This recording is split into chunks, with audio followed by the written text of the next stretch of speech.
Hello students, welcome to our YouTube channel smart work study. Guys, आज हम पढ़ने वाले हैं बेसिक्स ऑफ मैथ्स। तो मैं आपको बता दूं कि मैथ्स हल करने के लिए, मैथ्स सीखने के लिए हमें सबसे पहले उसके बेसिक्स और उसके रूल्स आना ज़रूरी है। जैसे कि 1 इंटू 0 क्या होता है, 1 मल्टीप्लाई 0, 2 डिवाइड 0, 0 डिवाइड 2, -3 + 2, ये क्या होते हैं। ये बेसिक्स रूल्स हैं जो हमें आना ज़रूरी है। बहुत सारे बच्चों को इनमें तकलीफ रहती है, तो आज हम मिलकर वही सीखेंगे। और इसी के साथ हमारी क्लास की ओर बढ़ते हैं हम। और हमारा पहला रूल ये कहता है कि जीरो का जब हम मल्टीप्लाई करते हैं किसी संख्या के साथ, यानी जीरो को किसी भी संख्या के साथ मल्टीप्लाई करते हैं, तो उसका आउटपुट या फिर उसका आंसर क्या आता है। जब हम 1 को 0 से मल्टीप्लाई करेंगे तो उसका आंसर 0 आएगा। जब 1 को मल्टीप्लाई करेंगे 0 के साथ तो उसका आंसर 0 आएगा। और 1 × 1 × 2 × 3 × 4 मल्टीप्लाई 0, यानी 1 को 2 से, 2 को 3 से, 3 को 4 से और फिर 4 को 0 से गुणा करने पर उसका आंसर भी 0 ही आएगा। इट मीन्स कि किसी भी संख्या को, चाहे वो 1 × 1 × 1 × 1 × 100 बार 1 हो, लेकिन उसका आंसर अगर लास्ट में अगर 0 लग गया ना मल्टीप्लाई में, देख लेना ये सीक्वेंस में मल्टीप्लाई ही चलना चाहिए। बीच में अगर प्लस आ रहा है, माइनस आ रहा है, तो उसकी बात अलग होगी, वो भी हम साथ में पढ़ेंगे। लेकिन पहले ये देख लेते हैं, अगर ये आता है तो उसका आंसर 0 आएगा। देन हम बढ़ते हैं कि इसके बीच में अगर कोई प्लस या माइनस का निशान आ जाए तब हम क्या करेंगे। अगर इसके बीच में प्लस या माइनस का निशान आ जाते हैं तो पहले हम मल्टीप्लाई करेंगे। हमें बोर्डमास रूल भी सीखना है, लेकिन वो हम इन सब रूल्स के बाद में सीखेंगे, क्योंकि हमारा इंपॉर्टेंट टॉपिक बोर्डमास है। और ये बाद में तभी समझ आएगा जब हमें थोड़े बहुत बेसिक्स आते होंगे, वरना वो समझ नहीं आएगा। तो देख लेते हैं कि 1 × 2 = 2, इसमें प्लस का निशान है, प्लस लिख दिया। फिर आया कि 1 × 2, तो यहाँ पे भी 2 लिख दिया क्योंकि वही आएगा। फिर बीच में प्लस का निशान है। फिर 1 × 0, तो यहाँ लिख देंगे 0 और इसको बराबर कर देंगे, फिर आपस में जोड़ देंगे। 2 और 2 4 होती हैं, और 4 में 0 जोड़े 4 ही रहेंगे, तो इसका आंसर आ जाएगा 4। ठीक है गाइज, तो चलिए नेक्स्ट क्वेश्चन की तरफ। दूसरा रूल ये कहता है कि शून्य में किसी संख्या का भाग देने पर भागफल शून्य प्राप्त होगा। यानी हम 0 के अंदर, अगर 0 अंश के अंदर है, उसके अंदर 2 का, 10 का, 20 का, 1000 का, किसी का भी 0 अगर अंश में है और उसके हर में कोई भी संख्या है, 2 हो, 200 हो, 2000 हो, या 1000 हो, 500 हो, 700 हो, 800 हो, जितनी भी हो, अगर 0 के बटा में यानी हर में अगर कोई भी संख्या आती है, मान लीजिए x आ गई, तो उसका आंसर 0 आएगा। चाहे वो संख्या 12898 हो, चाहे वो संख्या x हो, कुछ भी हो, अगर इसके बटा में कुछ आता है तो उसका आंसर 0 आएगा। देन गाइज हम देख लेते हैं कि किसी संख्या में थर्ड रूल ये कहता है कि किसी संख्या में शून्य से भाग देने पर भागफल अनंत प्राप्त होगा। यानी गाइज कि अपन अगर 2 या किसी मतलब नंबर को या फिर किसी वेरिएबल, कांस्टेंट, किसी के भी डिवाइड में 0 रखते हैं तो उसका आंसर इन्फिनाइट यानी अनंत आएगा। 3 के बटा में 0 लग रहा है तो आंसर अनंत, x के बटा में 0 तो आंसर अनंत। इट मीन्स कि 0 का अगर किसी संख्या में डिवाइड देते हैं तो उसका आंसर अनंत ही आएगा। ठीक है गाइज। फिर अपना चौथा रूल ये कहता है कि किसी भी संख्या की घात शून्य होने पर उसका मान 1 होगा। यानी कि हम a की घात अगर 0 कर देंगे, यानी a की पावर 0 करेंगे, तो उसका मान या उसका आउटपुट है जो 1 आएगा। ठीक है, चाहे वो 100 हो, चाहे वो 2 हो, चाहे वो x हो, चाहे वो a हो, उसका आंसर 1 ही आएगा। और हम करते हैं कि 2 की पावर 1, जैसे यहाँ पे लिखा हुआ है, तो उसका आंसर 2 ही आ जाएगा। कैसे कि 2 की पावर 2 यानी 2 की स्क्वायर का मतलब होता है कि 2 को आपस में 2 बार गुणा किया गया है, यानी 2 × 2। तो ये एक पावर हो गई, एक पावर हो गई, आपस में मल्टीप्लाई हो गए, तो ये 4 आंसर होते हैं।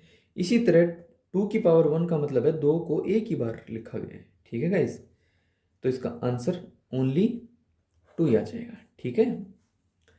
देन हमें ये कहते हैं फिफ्थ रूल के अंदर कि किसी भी संख्या में स्वयं का भाग देने पर आंसर 1 आएगा। यानी वो 4/4 हो, यानी 4 का 4 में भाग दे रहे हैं अपन। दिख रहा है गाइस आपको? ध्यान से देखिएगा कि 4 में 4 का भाग देने पर आंसर 1 आएगा, 10 में 10 का भाग देने पर आंसर 1 आएगा, a में a का भाग देने पर आंसर 1 आएगा, और x में x देने का भाग 1 आएगा। चर हो यानी वेरिएबल, और अचर हो यानी कांस्टेंट, कुछ भी हो, उसका मान 1 ही आएगा अगर सेम संख्याएं आपस में डिवाइड में हैं। मान लो 990 है, ठीक है, और बटे में भी 990 है, तो उसका आंसर 1 आएगा। ठीक है, तो इसी तरह चलते हैं जोड़ और घटाव के नियम की तरफ। आई होप कि आपको समझ आ गया हो, और अगर समझ नहीं आया तो आप मेरे को कमेंट बॉक्स में बताइए, तो मैं आपके लिए एक नई वीडियो लेके आऊँगा इसी के रिगार्डिंग। ठीक है गाइज। तो गाइज हमने बेसिक्स जीरो के मल्टीप्लाई डिवाइड वो सब तो सीख ली, पावर्स भी सीख ली, कितने की पावर 1 हो तो क्या आंसर आएगा, 0 हो तब क्या आएगा। अब हम सीखेंगे जोड़ और घटाव, यानी कि आपस में धनात्मक ऋणात्मक यानी प्लस माइनस वाली संख्या को कैसे जोड़ा या घटाया जाता है। तो क्लास की तरफ चलते हैं अपन, तो देखते हैं कि सभी धनात्मक संख्याएं सदैव जुड़ेंगी। धनात्मक संख्याएं यानी कि 2 प्लस की है। अपना एक रूल थर्ड नंबर नोट है ना, वो पहले हम पढ़ लेते हैं। ये ज़रूरी है कि किसी संख्या के पहले प्लस या माइनस का चिन्ह ना हो, यानी निशान ना हो, तब वहाँ प्लस माना जाता है। यानी इस 2 के आगे कोई भी निशान नहीं है, इसका मतलब ये है कि यहाँ पे प्लस होगा। ठीक है गाइज। और 3 के आगे प्लस है तो ये प्लस का हो ही गया, 5 के आगे प्लस है तो 5 का हो गया, और ये टोटल 10 आ गए। यानी 2 और 3 5, 5 और 5 10, तो ये प्लस के 10 आ गए। और यहाँ पे प्लस का निशान लगाना हमें ज़रूरी नहीं है। तो ये अपना नोट नंबर 1 क्लियर हो रहा है कि सभी धनात्मक संख्याएं, 2 धनात्मक है यानी प्लस की है, 3 धनात्मक है यानी प्लस की है, और 5 भी धनात्मक है यानी प्लस की है। इट मीन्स कि इसका आंसर 10 आ रहा है। अब हम देखते हैं नेक्स्ट नोट हमारा क्या कहता है कि सभी ऋणात्मक संख्याएं सदैव घटेंगी। सभी ऋणात्मक संख्याएं सदैव घटेंगी, या फिर ये कह दें कि ये आपस में जुड़ेंगी। ठीक है गाइज। अब घटने को ये कैसे घटती हैं, वो ऐसे घटेंगी कि अगर माइनस के 20 हैं और इनमें माइनस के 6 मिलाए जाए, माइनस के 6 किए जाए, तो ये माइनस के 26 होंगे, जो और छोटी संख्या बन रही है, यानी ये घट रही है। ठीक है। अब हम देखते हैं कि माइनस के साथ, माइनस के साथ, और फिर माइनस के 6, तो माइनस के साथ और माइनस के साथ। अब ये देखिए कि कोई इंसान आप में 7 रुपये मांगता है, यानी किसी से आपने 7 रुपये उधारे लिए, फिर आपने 7 रुपये और उधारे ले लिए, अब वो आप में 14 रुपये मांगता है, और फिर आपने 6 रुपये और आपको ज़रूरत पड़ी उधारे लेने की, तो आपने वो भी उधारे ले लिए, तो आपने टोटल मिला के 20 रुपये उधारे ले लिए। इसका मतलब कि वो इंसान आप में मांगता है 20 रुपये, यानी वो माइनस में है। यानी कि माइनस माइनस की संख्या है ना, ये आपस में जुड़ जाएंगे और निशान माइनस का लग जाएगा यहाँ पे। और फिर अपना नेक्स्ट रूल देखते हैं, चौथा रूल, कि धनात्मक व ऋणात्मक संख्याएं आपस में घटेंगी। इसका मतलब ये है कि किसी ने आपको 5 रुपये दिए, ठीक है, आपने उसे 7 रुपये वापस मोड़ दिए, उसको जब ज़रूरत पड़ी तो आपने 7 रुपये उसे दे दिए। ठीक है गाइज। 7 रुपये दे दिए, तो अब पहले तो वो आप में 5 रुपये मांगता था, लेकिन आपने उसे 7 रुपये दिए, तो आप 2 रुपये उसमें मांगने लग गए। और फिर उसके बाद में जब उसने 2 रुपये आपको और दिए, तो आपका हिसाब क्लियर हो गया। इसका मतलब ये है कि जब 5 रुपये आप में वो मांगता था, फिर आपने उसे 7 रुपये दिए, उसके बाद में 2 रुपये उसने और दे दिए, तो आपका हिसाब क्या हो गया, चुकता हो गया। आप आपस में कुछ नहीं मांगते, तो इसका आंसर 0 आ जाएगा। वैसे एक और क्वेश्चन देख लेते हैं कि कोई आपको 20 रुपये देता है, आप उसे एक बार में 10 रुपये वापस देते हो, फिर आप उसे 5 रुपये वापस देते हो, फिर आप उससे क्या करते हो कि 7 रुपये और ले लेते हो। ठीक है, और इस बार उसे 10 रुपये दे देते हो। ठीक है गाइज। इसका मतलब ये है कि पहले आप में वो 20 रुपये मांगता था, फिर आपने उसे 10 दिए, यानी वो आप में 10 रुपये मांगता है, फिर आपने उसे 5 और दिए, इसका मतलब कि आप में वो सिर्फ 5 रुपये मांगता है। लेकिन फिर आपने उससे 7 रुपये और ले लिए। ठीक है, 5 तो आप में वो मांगता ही है, और 7 और ले लिए आपने। इसका मतलब ये है कि कुल मिला के 12 रुपये हो गए। वो आप में 12 रुपये मांगता है और 10 रुपये आपने फिर से चुका दिए। इसका मतलब 2 रुपये आपके और मांगता है वो आप में। तो चलिए गाइस, अब हमारा बचा गुणा और भाग। हम जब छोटी उम्र में थे, छोटी क्लास में थे, तो हमने ये सीखा था, लेकिन हमें दिक्कत यहाँ होती है कि अगर इनके आगे प्लस या माइनस का निशान लग जाए तो हम इन्हें सोल्व नहीं कर पाते। तो इसे याद रखने का एक बेसिक तरीका है कि प्लस की संख्या, अगर प्लस की संख्या का गुणा प्लस की संख्या के साथ होगा तो वहाँ प्लस का निशान आएगा। ठीक है गाइस। यानी 2 प्लस का है, इसका कोई निशान नहीं, वो हमने थर्ड नंबर रूल में पढ़ा ही था पहले। ये हर जगह अप्लाई होगा, सिर्फ प्लस माइनस में नहीं, हर जगह अप्लाई होगा कि कोई निशान नहीं है तो वहाँ पे प्लस मानेंगे।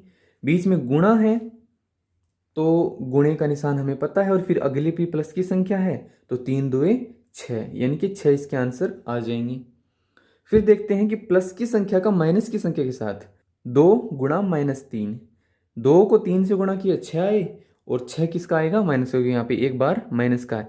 इससे याद रखने का तरीका ये भी है, लेकिन ये हम पहले पढ़ लेते हैं, उसके बाद में मैं आपको ये समझाऊंगा, ठीक है।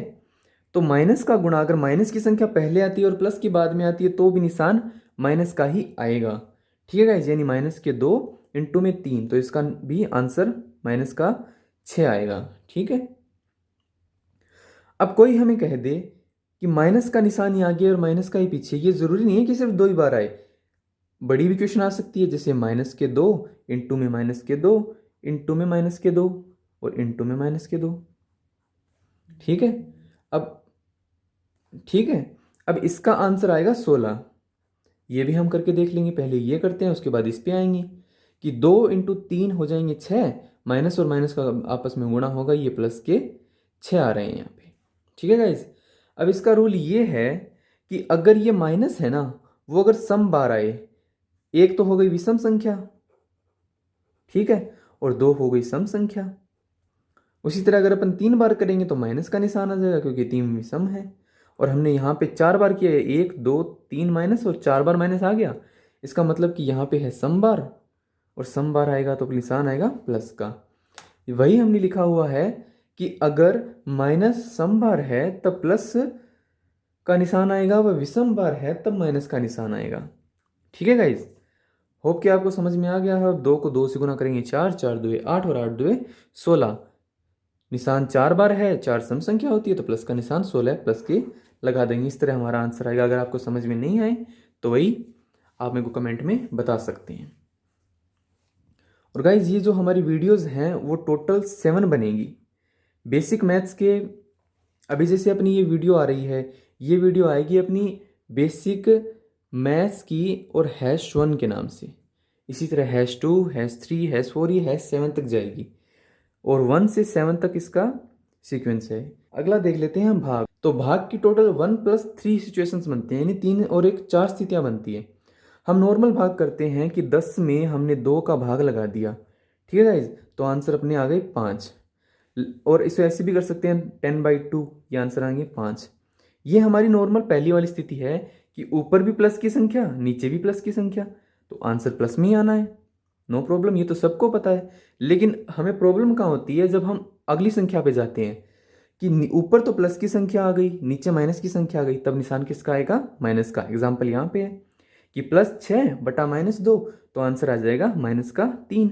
6 में 2 का भाग लगाएंगे तो 3 आएगा। उसी तरह नेक्स्ट एग्जाम्पल देखते हैं कि माइनस ऊपर आ रहा है प्लस नीचे आ रहा है, तो इसका भी देख लेते हैं कि माइनस का 6 बटे में प्लस के 2, ये निशान प्लस का है। आप ध्यान रखिएगा जहाँ पे कोई निशान नहीं हो वहाँ पे हम प्लस मानेंगे, और कुछ संख्या ऐसी होती है जैसे a और b, इनके बीच में अगर कोई निशान नहीं है तो वहाँ पे गुणा माना जाएगा, ठीक है। ये भी हम अगले रूल में पढ़ेंगे अलजेब्रा में। फिलहाल हम ये पढ़ लें कि जहाँ ऊपर माइनस की संख्या, अपना जो लास्ट रूल है ना इसके अंदर भाग के अंदर, इसमें है 3 हमने पढ़ लिए कि ऊपर भी माइनस है नीचे भी माइनस है, तो आंसर आएगा प्लस का। कैसे कि 6 को 2 से डिवाइड किया, आंसर 3 आ गया, माइनस से माइनस कैंसिल हो गया और आंसर आ गया 3। सो गाइज उम्मीद करता हूँ कि आपको मेरा पढ़ाया हुआ समझ में आया है। अगर समझ में आया है तो इसे लाइक कर दीजिएगा, सब्सक्राइब कर दीजिएगा मेरे चैनल को और शेयर कर दीजिएगा। और साथ में आपको कोई सवाल या सुझाव हो तो आप मेरे को कमेंट बॉक्स में बता सकते हैं। आपको किसी भी टॉपिक के ऊपर वीडियो चाहिए तो आप मेरे को कमेंट में बोलिए और मैं उसी टॉपिक के ऊपर वीडियो लाता रहूँगा।